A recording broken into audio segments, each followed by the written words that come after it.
یہ بیان ان میاں بیوی کے لیے ہے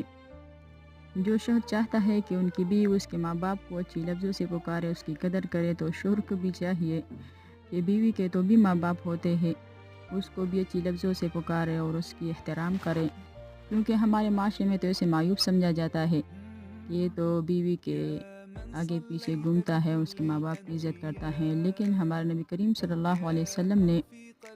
فرمایا ہے کہ ہر آدمی کے 3 ماں باپ ہوتے ہیں۔ عبداللہ رضی اللہ عنہ نے تعجباً عرض کہ اللہ کے رسول کیسے 3 ماں باپ ہوتے ہیں؟ نبی کریم صلی اللہ علیہ وآلہ وسلم نے فرمایا، ایک وہ جو جنہوں نے ان کو جنم دیا ہے، اور دوسرا وہ ماں باپ جنہوں نے ان کو اپنی بیٹی دے کر اسے بیٹا بنایا ہے،